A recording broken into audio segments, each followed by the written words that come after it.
Hello everyone, welcome back to my channel. Today is day 16 of Vlogmas. Oh my gosh, day 16.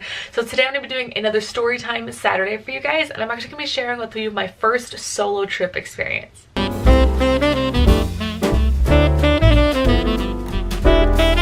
Okay, so I'm sure there's many of you that are either on both sides of the spectrum. One, you've done a bunch of solo trips, and two, you've never done one and you're really questioning whether or not you should. So I have a lot of opinions on a solo trip topic. I really think that solo trips can be amazing, but I also think that depending on the type of person you are, they won't be fun at all.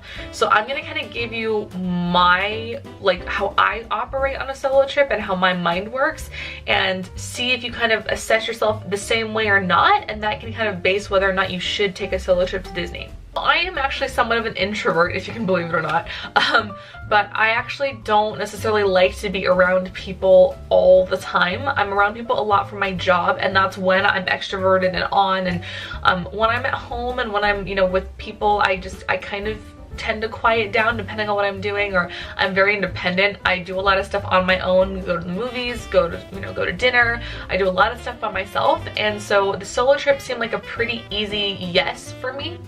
I do have a little bit of anxiety, so when I do go someplace new or try something new, I do get a little bit anxious and I kind of freak out about it a little bit. I think over a lot of stuff, but I decided to bite the bullet and do my very first solo trip last October to Disneyland, and I cannot believe it's only been a year since I've done that, because I feel like I've grown so much since then. But let me tell you how my first solo trip went. So the decision to go was actually pretty easy, but I knew I wasn't going to be with family, and I've gone to Disneyland every single time with family, and I've always shared pictures and I've shared memories and videos with my family, and it was a little bit scary to think that I was not going to have anybody to take pictures with.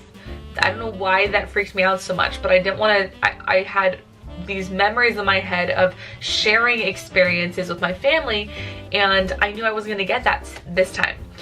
So that was a little bit of a tricky thing for me to get over, but this is what happened. So I got on the plane, because I have to fly there. I got on the plane, that's fine. I've flown by myself all the time, so that wasn't a big thing. Got on my Lyft, got to the hotel, not a big thing. The minute I got to the park, major anxiety set in, because I said, oh my God, what am I gonna do? What am I gonna do when I'm here? I didn't plan anything. I was only there for 2 days. It wasn't like I was there for a week, but I didn't have a plan like I normally would. I knew the rides I wanted to do, and I freaked out over it for some reason. So what happened? I got into the park, and it was Halloween time. So I'd also never been there. This is probably the worst time to go on a solo trip if you haven't experienced any of this yet. But I was just too overwhelmed with what was happening. So I got in the parks, everything was decked out in their Halloween stuff, the pumpkin, the decorations, all of the characters were out, and it was like sensory overload for me. And keep in mind, this was the very beginning of my Disney obsession, so I didn't even necessarily know and love Disney 100% yet. It was kind of there. This was even before I started vlogging. This was the first time I decided to vlog. So this was the very beginning of everything for me. So I was just scared at this point. I was like, I don't know what to do. I had to spend a whole 2 days here. I started freaking out. I walked around the park 4 times before doing anything, because I didn't know what to do and I was overwhelmed. And so the first thing that I would tell you is have a plan. Have a plan no matter what, because you're going to get distracted, you're going to get overwhelmed. If you have a plan, that should ease your mind a little bit and give you things to do and give you things to see or buy, so that way you're always moving. You're not like me. I went in, I had no plan, and my brain was just I could do anything I want. I don't know what I want to do. And so it kind of immobilized me for a little bit, and that's what freaks me out. And I remember I was just walking around Critter Country. I walked back around New Orleans Square, went through Frontierland, made a loop, came back, did the same exact thing, because I didn't know what to do. And I called my parents and I talked to them for an hour when I'm at Disneyland. And now I look at it and that's stupid. I would find so many other things now that I would do totally off the cuff and not even plan it, because I was used to it, right? I'm mostly giving you tips for your very first one, because that has to get you out the door and you know, into the parks for the first time, and then you can decide for yourself whether or not you really want that plan. But that was the first thing that I noticed, that I was like, I am not ready for this. But then I realized the great thing about being alone is that you don't have anybody to tell you what to do, where to go, what to eat, when to go to the bathroom, like none of that.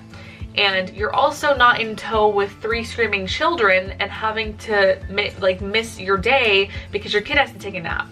So that's a really positive thing in my eyes, because I could get whatever I wanted done. Now granted, the plan thing kind of got in my way for the first half, and my cousin ended up calling me and was like, hey, are you by yourself? Like, do you want to go get dinner? So I ended up relying on her as like my friend to go, or my family member, to go and say, okay, I have something to do later. So that kind of gave me a little ease of mind. And then I was able to just relax. I got some Dole Whip, I sat on Main Street, I went on Star Tours, but I didn't do much that first day. I remember, because I just got scared. And I watched, oh, and I watched the Tangled show and the Beauty and the Beast show for the first time. So that was a lot of fun. So it got better as the day went on, but that first morning was horrible for me. And I don't want that to scare you, because this was my experience. This is an introvert's experience to going out on her own for the very first time to Disneyland. And so that was a big thing. So the saving grace of solo trips, honestly, is cast members. Cast members are gold when it comes to solo tripping, because they're there for you. Like, they're there to talk to you, they're there to help you with directions, with ride info, with anything you want to know. And you just might get to make a little magical moment with one of them. Because I was walking down Main Street, and the guy pushing the parade carts, like with like the bubbles and the fans and stuff, he saw that I was by myself, and he was like, hey miss, where are you off to? And I was like, oh, I'm off to the Haunted Mansion. He's like, me too. And so we talked the whole way. He walked me from Main Street all the way through New Orleans Square to the Haunted Mansion, and we talked the whole time. And if I didn't have him there, it would just be another walk by myself to the ride, and I thought that that was really sweet. And the guy in front of the Fantasyland Theater made jokes about my ears, and he talked to me, and it just made it a lot less lonely, because you're in a park surrounded by people who love Disney, and the cast members are there to talk to you. So that kind of put me at ease a little bit, and that's who I kind of relied on for help and for different things. And not that I'm saying you should always bother cast members, because if they're in the middle of doing something, you don't want them to be like, oh, just talk to me like I'm by myself, right? That's not what you want to do. But you'll find people to talk to along the way. Don't be nervous. They're all here for Disney. They're really nice, actually. People in Disney can be very nice if you just talk to them. It's crazy. It's a crazy idea. But that's what I really enjoyed about the solo trip part of it. Another great thing that you can do when you're by yourself is book experiences. So book, like what I did was I booked the World of Color dessert party, because that gave me things to do while something was happening. So I got food, I got a drink, I got to sit and watch World of Color. It was amazing. But the coolest part about it was, and I kind of started to get over my fear of all of that, I got to sit with another guy that was there by himself, and we hit it off so well. I found out that he was like part of Newsies on Broadway like years ago, and he worked in all these production things, and he was the sweetest guy, and we were by ourselves. And they even asked, they said, well, there's another guy that's here that's a solo, you know, person. Would you mind sharing your table with him? Because it was just gonna be me. And I said, absolutely not. I said, at this point, I would love to make a new friend. And now we're friends on Instagram. So, I mean, just stuff happens like that, and it's crazy. And I had the best time. We just connected so well. We had so much in common, and now I follow him on Instagram. I like all of his pictures, and he's great. And I just think that I wouldn't have met that friend if I didn't do that sort of experience. And I also, it passed the time, because that's a chunk, that's, you know, half an hour of time that you say, okay, I have my dessert, I watch World of Color, I talk to some friends, and that takes up your evening, and before you know it, it's time to go back to the hotel and have your next day in the park. And also, whether or not you book experiences, get to know some people in the Disney community on Twitter. I know it's scary sometimes, but unless you're one of those people that swears by not going on social media or not talking to strangers, then that's okay. But I'm personally very active on Twitter, and I started looking at YouTubers, and I started following YouTubers, and I wasn't even really making videos, like I said, at this time. And so when I went to the parks the next day, I actually met up with Bree from Brie AP, and she was so sweet. This was the very first time that we met. I had her actually send me a message. I said, oh, you know, I'm at the parks, and she's like, well, I could spend the day with you if you want. And part of me definitely was like, I don't know this girl. She could be random, and, you know, I don't want to be like in an awkward situation. Or what if I didn't like her? What if she didn't like me? What if we spent the whole day together? It was awkward. So there was a lot of stuff that was going through my head, but I said yes because I was open for new experiences, and it was the best day of my life, honestly. Like, she was a sweetheart and we had the best time, and now we're lifelong friends.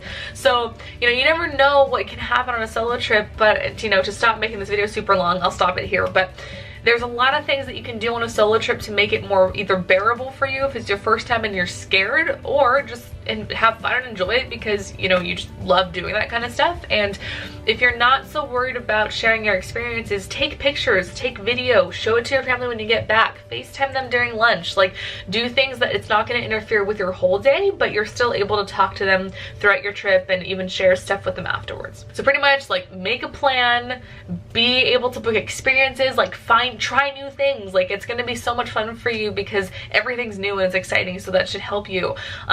Be able to maybe meet some people on the Disney community on Twitter or Facebook or Instagram, because they go to the parks a lot and you'll be able to probably bump into any one of them at any given time. And then 2, just allow yourself to understand that it is your day. You can do whatever you want. You're at the happiest place on earth, and family members are being tied down to their screaming children or their grumpy family members, and they're being stuck in a hellish vacation. So you aren't. You are there to do whatever you want, drink whenever you want, eat whenever you want, see whatever show, whatever you want, multiple times, get on Star Tours 10 times. That's what I do when I go. I go on Star Tours like 10 times.